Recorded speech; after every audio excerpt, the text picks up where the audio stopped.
Welcome back to ESPN News. Michael Vick yesterday introduced at a news conference as the newest member of the Philadelphia Eagles. This is Vick today practicing with his new team. He agreed to a 2-year contract. The team option is for the second year. And our Sal Palantonio has been following this story since its origin on Thursday night. He joins us now from the Eagles practice facility. And Sal, in terms of the team vibe, how are people acting towards Michael Vick? Very positively. The entire organization from Andy Reid on down. I just got off the practice field, and you can tell that Donovan McNabb especially is embracing Michael Vick. He's been his partner in the passing drills, joking around with Vick, trying to get him acclimated to this team to make him feel comfortable. You can start with Andy Reid this morning.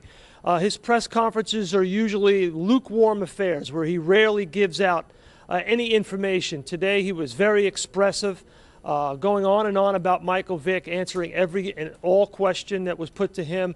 And I just thought it changed Andy Reid. That was clear. He talked about he put Michael Vick right into the mix. Vick had a lift this morning with the weightlifting coach. Vick was part of the scout team through the walkthrough this morning. And he said that tomorrow they're going to have a practice with pads, and Michael Vick will have the pads on. In fact, his shoulder pads arrived at about 11 o'clock this morning from East Stroudsburg, from the factory where they made them.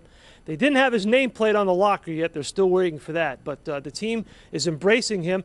And I asked a lot of the players just how they are reacting to the emotional reaction out in the Philadelphia community. A lot of it angry, and they are in his corner just as emotional. Sal, how did Vick look today in practice? What was the rust factor? Well, I don't think there was much rust. I mean, well, of course, 23 months away from the game. He's out there feeling his way through it. But you could see the ball had zip to it. He looked pretty loose. Andy Reid said he's got to lose 2 to 3 pounds, which is not much. I've seen a lot of Michael Vick since he was drafted. He looks a lot bigger up top. He looks bulkier.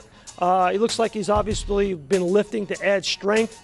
But, he looked like, he could play tomorrow. But they're going to take their time with him.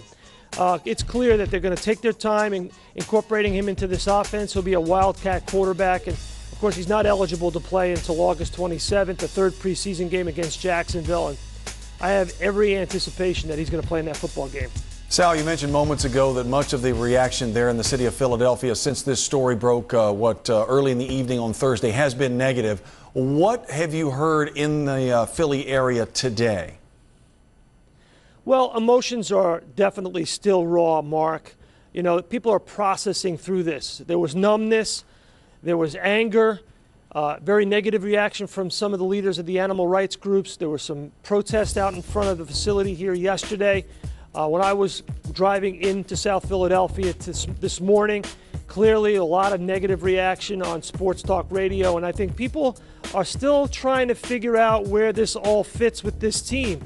And it's going to take some time for that to blow over for a while, and I think the team is trying to figure that out. I think the next big step for Michael Vick is where does he go into the Philadelphia community to talk about animal cruelty and animal rights and beyond the football field. I think that's the next big step, that we have to find out where he's going and what he's going to do, because as Jeff Lurie, the owner of the team, said yesterday, if he's not proactive in the community, he's not going to be on this team. So I think everybody in the city is going to hold the Eagles and the owner and Michael Vick to that standard.